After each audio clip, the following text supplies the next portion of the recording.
Hey guys, welcome back to the channel. आप देख सकते हैं ये है राज का कमरा। मैं यहाँ पर आराम से बैठकर आप सभी के लिए ये वीडियो शूट कर रही हूँ क्योंकि ये होने वाला है पर्सनल एक्सपीरियंस बेस्ड वीडियो, जहाँ पर मैं शेयर करने जा रही हूँ मैंने अपनी प्रॉब्लम से किस तरह से सीखा कि इंटीमेट एरिया की किस तरह से हमें केयर करनी चाहिए या कौन सी चीज़ें किस तरह से काम आती है। तो ये सारी चीज़ें मैंने अपनी पर्सनल एक्सपीरियंस से जो भी कुछ सालों में सीखी है वो आपके साथ शेयर करने जा रही हूँ। और मुझे एक चीज़ का ज़रूर यकीन है कि आप मेरी इन सारी चीज़ों से रिलेट कर पाएंगे। तो अगर आप कर पाते हैं तो इस वीडियो को लाइक ज़रूर कर दीजिएगा। और चलिए स्टार्ट करते हैं इस वीडियो को। तो सबसे पहली प्रॉब्लम जो कि काफ़ी कॉमन होती है और अक्सर मुझे कमेंट बॉक्स में भी पूछा जाता है कि हमारे प्राइवेट एरिया में एक गंदी सी दुर्गंध आती है, बैड ऑडर रहती है, उसके लिए हम क्या कर सकते हैं। तो मैंने इसके लिए यही सीखा है कि जितना हम उस एरिया को साफ़, नीट एंड क्लीन रखते हैं उतनी ही उस एरिया से इन सारी चीज़ों की जो प्रॉब्लम बैड ऑडर वाली दूर रहती है। सो चाहे दिन में एक बार दो बार उस एरिया को धोने की एक आदत बना लेनी चाहिए, क्योंकि इंटीमेट एरिया हमेशा से ही आपको पता है कि लेयर्स के अंदर छिपा हुआ होता है, राइट। वहाँ पर इतनी ज़्यादा एयर नहीं जा पाती, तो डेफिनेटली उस एरिया में दुर्गंध आना बहुत ही कॉमन सी बात है। सो मैंने यही सीखा कि दिन में एटलीस्ट कम से कम एक बार और ज़्यादा से ज़्यादा 2 बार उस एरिया को साफ़ करना चाहिए। भले ही पानी से धो लो पर साफ़ करना चाहिए, जिससे वहाँ पर बिल्कुल भी एक बोलते हैं ना बैड ऑडर जो नॉर्मली बहुत ही गंदी सी हमें फीलिंग देती है, तो वो नहीं आती। दूसरी बात मैं आपको बताना चाहूँगी कि मैं लगभग 20-21 साल की जब थी तब मुझे ऐसे लगता था कि फ़ेस वॉश जिस तरह से मेरे चेहरे को नाइसली क्लीन करता है उसी तरह से मैं इस फ़ेस वॉश को ना अपने इंटीमेट एरिया पर इस्तेमाल कर सकती हूँ। और मैंने किया भी था, और जिसकी वजह से मुझे बहुत ज़्यादा ड्राइनेस हो जाती थी। और फिर मैं सोचती थी कि यार ये क्या हो रहा है, क्यों ईचिंग हो रही है, क्यों अनकम्फर्टेबल फ़ील हो रहा है। और कुछ चीज़ें इतनी ज़्यादा हेजिटेट हमें करती है कि हम खुलकर किसी के साथ ये बातें कर भी नहीं पाते, राइट। तो ये मेरी बहुत बड़ी मिस्टेक थी, जिसे मैंने थोड़े दिन के बाद जाना समझा कि यार ऐसा नहीं होता है। जिस तरह से शैम्पू बालों के लिए होता है, कंडीशनर बालों के लिए होता है, फेस वॉश सिर्फ फेस के लिए होता है और शावर जेल या सोप हमारे बॉडी के लिए होता है, उसी तरह से इंटीमेट एरिया के लिए भी इंटीमेट वॉश आता है। सो उस समय तो मैं इंटीमेट वॉश वगैरह का इस्तेमाल नहीं करती थी, क्योंकि मुझे ऐसा लगता था पता नहीं ये सेफ़ होगा कि नहीं। कभी मैंने सुना नहीं है कि मेरी मम्मी इस्तेमाल कर रही है या कभी मैंने देखा नहीं है, सो मैं कैसे इस्तेमाल करूँ, राइट। बट दीज डेज़ इतने सारे इंटीमेट वॉश मार्केट में अवेलेबल है कि कन्फ्यूजन अगेन हो जाता है कि कौन सा इस्तेमाल करें, कौन सा सेफ़ है, कौन से इंटीमेट वॉश में केमिकल कम है, राइट। तो मेरे पास एक बेस्ट ऑप्शन है आप सभी के लिए, चलिए देखते हैं। अपने इंटीमेट एरिया को एवरीडे वॉश करने के लिए कामेसी intimate cleanser extremely gentle and soothing है। ये ऑल नेचुरल है, सो फ्री है, डर्मेटोलॉजिकली टेस्टेड है, सेफ टू यूज़ है, इसमें कोई भी इरिटेंट नहीं है। यह 100 ml की बॉटल काफ़ी लंबे समय तक चल जाती है। क्लींजर को इस्तेमाल करने के लिए सबसे पहले अपने इंटीमेट एरिया को अच्छे से गीला कर ले और अपने हाथों को भी। उसके बाद इस क्लींजर को अपने हाथों पर लेना है, जेंटली अपने हाथों में रब करते हुए इसका लाइट फोम जो है वो क्रिएट करना है। उस फोम की मदद से अपने इंटीमेट एरिया को वॉश करना है और फिर पानी डालकर अच्छे से क्लीन कर लेना है। इसे एवरीडे यूज़ करना या फिर मेंस्ट्रुएशन के टाइम पर इस्तेमाल करना या before and after sexual activity के बाद यूज़ करना एकदम सेफ है। स्पेशली फॉर्मुलेट किया गया ये प्रोडक्ट सेंसिटिव इंटीमेट एरिया के लिए बहुत ही अच्छा है, क्योंकि इसमें यूज़ किया है olive leaf and other herbal plant extract. इनकी मदद से जो ईचिंग की, सोरनेस की या वजाइनल ऑडर की प्रॉब्लम होती है ये दूर रहती है और यूटीआई जैसी प्रॉब्लम प्रॉब्लम्स को भी ये दूर रखता है। ये जेंटली नरिश करता है इंटीमेट एरिया को और नॉर्मल रखता है pH balance of the vagina. इसके जो सारे इंग्रेडिएंट्स है वो ऑल नेचुरल है, पैराबिन फ्री है, एसएलएस फ्री है। आप इसकी इंग्रेडिएंट लिस्ट को ज़रूर एक बार चेक करें। इसकी परचेस लिंक मैं नीचे डिस्क्रिप्शन बॉक्स में दे दूंगी, आप इसे ज़रूर ट्राई करें। साथ ही साथ मैं इसके साथ कूपन कोड भी दे दूंगी, तो purple.com से अगर आप ये ख़रीदते हैं तो कूपन कोड इस्तेमाल करते हुए ये आपको काफ़ी अफोर्डेबल प्राइस में मिल जाएगा। इस तरह का इंटीमेट क्लींजर ही हमें हमारे इंटीमेट एरिया के लिए इस्तेमाल करना चाहिए, जो कि सेफ़ टू यूज़ है और जिसकी मदद से हमें कोई भी वजाइनल हाइजीन प्रॉब्लम नहीं होगी। अब तीसरी बात जहाँ पर आप मेरे साथ ना पक्का रिलेट करेंगे कि जितनी ना फैंसी चीज़ें होती है वो उतनी ही अनकंफर्टेबल होती है और जितनी नॉर्मल यानी एकदम सिंपल चीज़ें होती है ना वो उतनी ही कंफर्टेबल होती है। मानेंगे ना? आई एम श्योर आपने भी मेरी तरह लाइफ में कभी ना कभी अपने पार्टनर को इम्प्रेस करने के लिए या उसे दिखाने के लिए या खुद को भी थोड़ा सा अलग महसूस करने के लिए सैटिन की या फिर लेस के फैब्रिक की पैंटी ज़रूर पहनी होगी। पहनने में वो जितनी अच्छी लगती है उतनी ही ज़्यादा अनकंफर्टेबल होती है, राइट? ये चीज़ आप मानते हो ना? उस चीज़ की वजह से मतलब वैसी फैब्रिक के पैंटी की वजह से ईचिंग होती है, अनकंफर्टेबल सा फील होता है और दिन भर ना कहीं आपका ध्यान ना उसी मतलब चीज़ पे फंसा रहता है कि यार कुछ तो अनकंफर्टेबल हो रहा है, राइट? सो मैंने एक चीज़ रियलाइज़ की कि नहीं यार, जो कंफर्ट कॉटन की पैंटी देती है और वो कोई नहीं देती। और फिर रेगुलरली मैं हमेशा जब भी पैंटी की शॉपिंग करती हूँ तो कॉटन की ही पैंटी लेती हूँ। और इसमें एक चीज़ का मैं ज़रूर ख्याल रखती हूँ कि मैं लाइट रंग की ही पैंटी पसंद करती हूँ।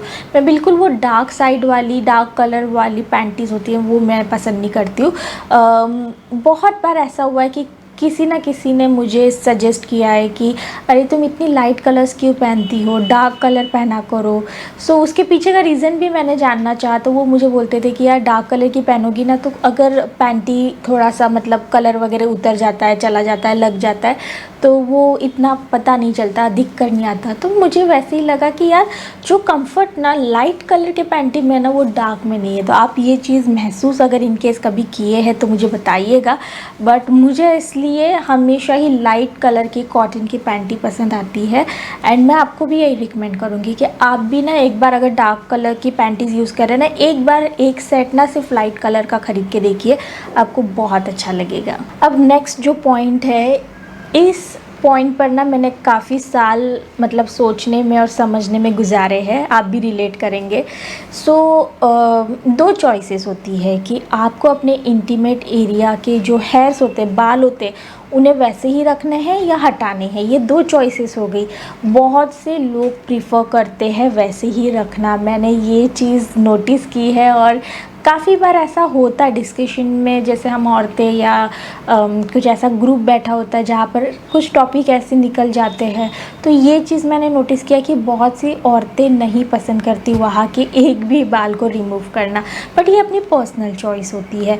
मुझे ऐसा लगता है कि रिमूव करना चाहिए क्योंकि मैंने दोनों ही चीज़ों को अच्छे से एक्सपीरियंस किया है और मैंने एक चीज़ मतलब बेस्ट पार्ट ये एक्सपीरियंस की है कि जब वहाँ पर हम लोग बाल एकदम साफ़ कर देते हैं और उस एरिया को नीट एंड क्लीन करने में कितनी आसानी हो जाती है जब बाल नहीं रहते, और एज़ कम्पेयर टू जहाँ पर बाल होते हैं उस एरिया को क्लीन करने में इतनी मतलब परेशानियाँ होती है, आप समझ सकते होंगे। उसी के साथ जितनी नॉर्मलाइज चीज़ें बिना बाल की इंटीमेट एरिया में लगती है उतनी नॉर्मलाइज बालों के साथ जो इंटीमेट एरिया होता है वो नहीं फील होता है। तो यहाँ पर आप रिलेट करेंगे। अगेन और एक बात आ जाती है कि इंटीमेट एरिया के बालों को क्लीन करने के लिए क्या इस्तेमाल किया जाए। खूब सी औरतें वैक्सीन पसंद करती है, खूब सी औरतों को ट्रिमर या फिर शेविंग ब्लेड इस्तेमाल करना ठीक लगता है, या फिर हेयर रिमूवल क्रीम। तो हेयर रिमूवल क्रीम मैंने काफ़ी बार इस्तेमाल किया है बट मुझे वो प्रोसेस बिल्कुल पसंद नहीं आती। उसमें थोड़ी सी ईचिंग भी होती है, थोड़ी सी इरिटेशन भी रहती है। और वन मोर थिंग, जब सेकेंड और थर्ड डे ही बाल वापस आने हैं, तो इतनी झंझट क्यों पालना।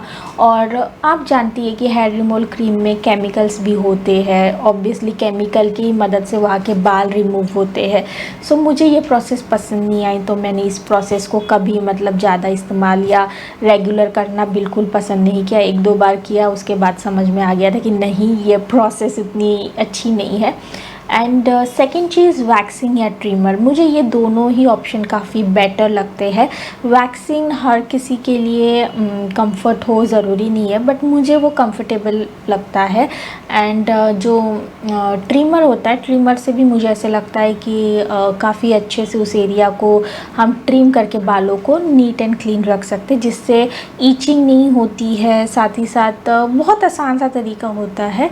एंड वजाइनल हाइजीन भी काफ़ी मेंटेन रहता है। सो ये मेरा पर्सनल चॉइस है। आप इसके बारे में क्या सोचते हो, let me know below in comment box. अब मैं अपनी सबसे बड़ी गलती आपको बताना चाहूँगी, जो मैंने लाइफ के कुछ सालों तक की है। तो जो सैनिटरी नैपकिन होता है, उसे मैंने काफ़ी लंबे समय तक यूज़ किया है। जब मेरे मेंस्ट्रुएशन टाइम चलते रहते थे, तो मुझे ऐसा लगता था कि जैसे फर्स्ट डे हो या फोर्थ या फिफ्थ डे हो, आपको पता है कि उस समय हमारा जो फ़्लो है थोड़ा सा कम हो जाता है, पीरियड हमें थोड़ा सा कम आता है उस समय पर, क्योंकि वो एंड ऑफ द पीरियड होता है या स्टार्टिंग ऑफ द पीरियड में ऐसा होता है। तो मैं सुबह जो पैड लगाती थी, जो सैनिटरी नैपकिन लगाती थी, उसे सीधा शाम को निकालती थी, क्योंकि मुझे ऐसा लगता था कि अरे अभी तो ये भरा ही नहीं है, तो अभी मैं और इसे कंटिन्यू कर सकती हूँ। बट देन कुछ सालों के बाद मुझे ये चीज़ पता चली कि 5-6 घंटे के बाद, चाहे आपका सैनिटरी नैपकिन भरा हो या ना हो, आपको चेंज करना चाहिए। वरना वहाँ पर ऑब्वियसली बैक्टीरिया और ये सारी चीज़ों की जो ग्रोथ है वो चालू हो जाती है, और हमारे इंटीमेट एरिया के लिए भी ये बिल्कुल अच्छी बात नहीं है। सो ये सबसे बड़ी चीज़ मैं पहले करती थी, एंड जब मुझे इस चीज़ का महत्व, इम्पोर्टेंस पता चला, तो मैंने ये करनी बंद कर दी। अब चाहे मैं मेंस्ट्रुअल कप यूज़ करूँ या टैम्पॉन यूज़ करूँ या फिर सैनिटरी नैपकिन, मैं मेक श्योर करती हूँ कि 5 से 6 घंटे के बाद उन्हें चेंज करना, या मेंस्ट्रुअल कप का जो भी कलेक्ट होता है वो फेंक देना है, और फिर उसको थोड़ा सा वॉश करके वापस रीयूज़ करना है। तो इस तरह से मैंने काफ़ी चीज़ों को समझा और जाना, और यही चीज़ मैं आपको भी बोलूँगी कि मोर देन 5 to 6 आवर किसी भी चीज़ को अपने बॉडी से लगे मत रहने दीजिए, उसे 5 से 6 घंटे के बाद चेंज कर दीजिए। अच्छा, इस बात को जो मैं अभी बताने जा रही हूँ, इस बात को मैं बचपन से एग्री करती हूँ कि रात में हमेशा लाइट एंड जो ढीले पुल्ले कपड़े होते हैं ना, वही पहनकर मैं सोई हूँ, क्योंकि इस चीज़ ने मुझे हमेशा ही कंफर्ट दी है। तो आप भी इस चीज़ को अग्री करते होंगे या फॉलो करते ही होंगे, राइट। बट एक और चीज़ मैंने कुछ सालों के बाद समझी कि जब हम लोग पैंटी के बिना रात में सोते हैं, तो हमारा वजाइनल हेल्थ जो है काफ़ी मेंटेन रहता है एज़ कम्पेयर टू हम लोग पैंटी पहन कर सोते हैं। तो इस एक्सपेरिमेंट को आप भी कर सकते हैं, 15-20 दिन करके देखिए, आपको खुद डिफरेंस पता चलेगा। इनफैक्ट 2 से 3 दिनों में ही आपको बहुत बड़ा वाला डिफरेंस पता चलेगा। सो अगर पॉसिबल है तो आप पैंटी के बिना सोइए, और अगर पॉसिबल नहीं है तो एकदम ढीले पुल्ले पजामे पहन लीजिए, उसके अंदर पैंटी पहनने की कोई ज़रूरत नहीं है, रिमूव कर दीजिए। और हाँ, दिन में 2 बार पैंटी चेंज करना, ये बहुत ज़्यादा ज़रूरी है। हर 12 से 10 घंटे में हमें पैंटी चेंज करना ही चाहिए। जिस तरह से हम लोग नाइट सूट पहनते हैं रात में सोने से पहले, उसी तरह से हमें हमारी पैंटी पर भी ध्यान देना चाहिए। तो ये चीज़ आप करके देखिए, मतलब आपको ना इसका बहुत फ़ायदा होगा। इन्फेक्शंस या फिर जो भी प्रॉब्लम्स होती है ना, वो एक्चुअली 90% कम हो जाती है। मेरा ये पर्सनल एक्सपीरियंस है, जो कि मैं जब भी कोई मुझे बोलता है ना ईचिंग हो रहा है, इरिटेशन हो रहा है, क्या करें, जनरली जो भी फ्रेंड्स एंड फैमिली कभी ऐसी डिस्कशन चालू होती है तो करते हैं, तो मैं सबसे पहले यही बताती हूँ कि भाई पैंटीज़ को सीरियसली लो, और 12 घंटे में चेंज करो। और बेस्ट पार्ट की रात में उसके बिना सो तो आपको बहुत आराम मिलेगा। पजामा पहन लो, उसके नीचे कुछ मत पहनो, काफ़ी कंफर्ट लगेगा और उसका रिज़ल्ट भी अच्छा मिलेगा। नेक्स्ट कॉमन चीज़ें हैं, जैसे कि मैं अगर पानी वगैरह कम पीती हूँ इन केस, तो येस मुझे इंटीमेट एरिया में हल्की सी जलन भी फील होने लगती है, खुजली वगैरह होने लगती है। सो ये चीज़ है कि भाई पानी जो काम करता है ना और कोई कर नहीं सकता, तो पानी तो बहुत पीना है जिससे ये सारी प्रॉब्लम्स ना हो फर्स्ट। एंड सेकंड, अगर आप रेगुलरली टाइट क्लोथ्स पहनते हैं ना, चाहे समझ लीजिए आप ऑफिस जा रहे हैं तो एवरी डे आप टाइट क्लोथ्स पहनते हैं, तो यस आपको कहीं ना कहीं चाह करके ना चाह करके थोड़ी सी ईचिंग वगैरह की प्रॉब्लम होती होगी। तो मैं आपको अगर इन केस अगर आपके ऑफिस में ही कुछ ऐसे कपड़ों का वो है, मतलब कि भाई ऐसे कपड़े ही पहन कर आने हैं, तो आपके पास भी ऑप्शन नहीं है, तो एटलीस्ट आप वहाँ पर क्या कर सकते हो कि रात में अपने लिए कंफर्ट के साथ प्लान कर सकते हो और एक आध एक्स्ट्रा पैंटी अपने साथ कैरी कर सकते हो, जिससे इन केस आपको ज़्यादा ईचिंग वगैरह हो जाती है तो आप उस इंटीमेट एरिया को वॉश करके अच्छे से ड्राई करके फिर न्यू पैंटी पहन लो, तो एटलीस्ट आपको 4-5 घंटे कोई ईचिंग वगैरह नहीं होती है। तो इस तरह से आप प्लान आउट कर सकते हो। और कुछ चीज़ें ना आपको खुद अपने प्रॉब्लम से सीखनी होती है, तो ये सारी चीज़ें तो मैंने अपने प्रॉब्लम से ही सीखी है। और एक चीज़, अगर ना किसी को वाइट डिस्चार्ज की प्रॉब्लम है तो प्लीज़ यूज़ करें पैंटी लाइनर्स, जिनका साइज़ भी छोटा सा होता है और उसकी वजह से आपको पता भी नहीं चलता कि आपने अपने पैंटी में कुछ सैनिटरी नैपकिन छोटा सा लगाया हुआ है। एंड बेस्ट पार्ट की उसकी वजह से ना आपकी पैंटी गीली नहीं होती और आपका इंटीमेट एरिया भी ड्राई रहता है। वरना क्या होता है कि कई बार हम लोग ऐसे ही रह जाते हैं बिना पैंटी लाइनर्स के, और फिर वहाँ पर जब गीलापन हो जाता है तो इंस्टेंटली हम लोग चेंज नहीं कर पाते, ठीक है। और फिर क्या होता है कि उस गीलेपन के साथ इंटीमेट एरिया को रहना पड़ता है, जिसकी वजह से फिर प्रॉब्लम्स क्रिएट होने लगती है। इसलिए पैंटी लाइनर्स आज के दिन में बहुत ईजीली मिल जाते हैं, उन्हें ख़रीदिए, उन्हें इस्तेमाल करिए, जिसकी वजह से काफ़ी आसान हो जाता है हर एक चीज़। और कई बार होता है ना कि पीरियड्स के फर्स्ट डे या लास्ट डेज़ में ज़्यादा फ्लो नहीं रहता पीरियड का, तो हमें ऐसे लगता है यार इतने भारी भरकम जो सैनिटरी नैपकिन आते हैं, वैसे तो आजकल काफ़ी हल्के फुल्के हो गए, फिर भी यार कहीं ना कहीं वो एक अनकंफर्टेबल चीज़ रहती है, लगता ही है कि यार नहीं मन नहीं है, तो वो पैंटी लाइनर्स काफ़ी ज़्यादा यूज़फुल हो जाते हैं। तो पैंटी लाइनर्स को ना अपनी एक लाइफस्टाइल का हिस्सा बना लीजिए। जिस तरह से हमने सैनिटरी नैपकिन्स को बनाया है उसी तरह से पैंटी लाइनर्स को भी बना लीजिए। अब मैं कुछ ऐसी चीज़ें बोलने जा रही हूँ जो कि मेरे लिए काफ़ी अच्छी साबित हुई है। फर्स्ट, दही खाना एवरी डे इंटरनली बहुत ही यूज़फुल होता है एंड मेनली हमारे इंटीमेट एरिया के लिए। तो आप ना 15-20 दिन एवरी डे दही खाना चालू करिए, 1 कटोरी। इसका रिज़ल्ट आप अपने इंटीमेट एरिया पर सबसे ज़्यादा नोटिस करेंगे। आपको वहाँ पर ना काफ़ी अच्छा फील होगा एंड वो जो एक डिस्चार्ज की प्रॉब्लम होती है या फिर एक बैड ऑर्डर रहता है, ये सारी चीज़ें ख़त्म होने लगती है। तो ये एक चीज़ करिए, या फिर आप क्रैनबेरी का जो जूस होता है उसे रेगुलरली पीना चालू करिए, जिसकी मदद से भी ये सारी प्रॉब्लम सॉल्व हो जाती है। और एक चीज़, फिट करी आपको पता होगा एलम, इसे भी आप क्या कर सकते हैं कि आधा चम्मच लीजिए, पानी में मिक्स करिए और एवरीडे इस पानी को पीजिए, जो आपके इंटरनल हेल्थ के लिए बहुत अच्छा होता है, मेनली अपने आपके वजाइनल हाइजीन के लिए बहुत अच्छा होता है। सो ये तीनों चीज़ें बहुत अच्छे से काम करती है। एंड और एक चीज़ मैं आपको बोलना चाहूँगी, 10 से 15 दिनों में एक दिन आप थोड़ा सा जो नीम पाउडर होता है उसे डस्ट कर सकते हैं अपने इंटीमेट एरिया में कुछ देर के लिए, कुछ घंटों के लिए। तो नीम पाउडर आपको आसानी से मिल जाता है, उस नीम पाउडर को आपको थोड़ा सा डस्ट करना है अपने इंटीमेट एरियाज़ में, जिससे जो भी जर्म्स इन्फेक्शंस होते हैं वो ख़त्म हो जाते हैं। और ऐसा रेगुलरली नहीं करना है, 10 से 12 दिन में एक दिन, तो इससे ना आपको इसका काफ़ी अच्छा फ़ायदा होता है। और उसके बाद आप अपने इंटीमेट एरिया को अच्छे से वॉश कर दीजिए। तो आज इस वीडियो में जितनी भी चीज़ें मैंने मेंशन की, ये सारी चीज़ें मैंने अपने पर्सनल इंटीमेट एरिया के हाइजीन से एक्सपीरियंस करके आपको बताई है। और इन सारी चीज़ों को मैंने एक दिन में तो नहीं जाना, पर कुछ दिनों में समझा जाना, और उसी के बेसिस पर मैंने अपनी चीज़ें आपके साथ शेयर की है। आप भी अपनी चीज़ें मेरे साथ नीचे कमेंट बॉक्स में शेयर कर सकते हैं, क्योंकि ये सारी चीज़ें ना अभी भी हमारे पूरे जगह पर टैबू बनकर रह जाती है। और अभी भी पर्सनल हाइजीन पर बात करना इट्स लाइक कि यार ये क्या गंदी बात कर रही है। बट यार गंदी बात तो तब होगी ना जब हमें इससे दिक्कत होगी, राइट। और जब इस यहाँ पर मतलब इंटीमेट एरिया में दिक्कत होती है तो हम लोग कितना हेजिटेट करते किसी के साथ भी शेयर करने से, राइट। तो इसीलिए मैं आपको बोलना चाहूँगी कि एक प्रॉपर एजुकेशन हमारे पास इस एरिया के लिए होना चाहिए, जिससे एटलीस्ट अगर हमें कोई प्रॉब्लम होती भी है तो हम लोग हेजिटेट ना करें, अपनी प्रॉब्लम खुद सॉल्व करें।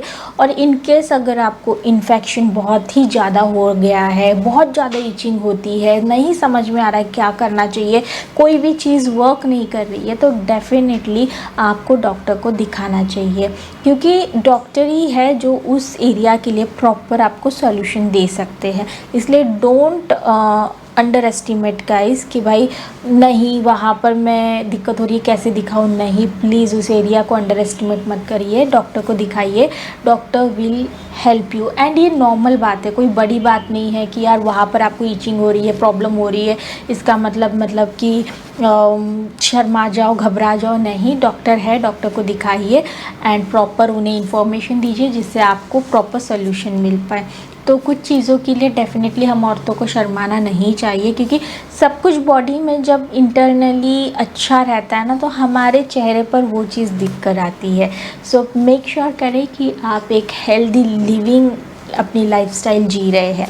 सो ये सारी चीज़ें आपके साथ शेयर करनी थी। आई होप ये वीडियो आपके लिए यूज़फुल रहा होगा। अगर रहा है तो लाइक ज़रूर कर दीजिए और अपनी चीज़ें भी मेरे साथ पक्का शेयर कीजिए। सो ये वीडियो स्पेशली बनाया गया है औरतों और लड़कियों के लिए। सो आई होप कि आप समझ पाएंगे, राइट। तो चलिए फिर मिलती हूँ अगले वीडियो के साथ, तब तक के लिए बाय बाय, अपना ख्याल रखिएगा।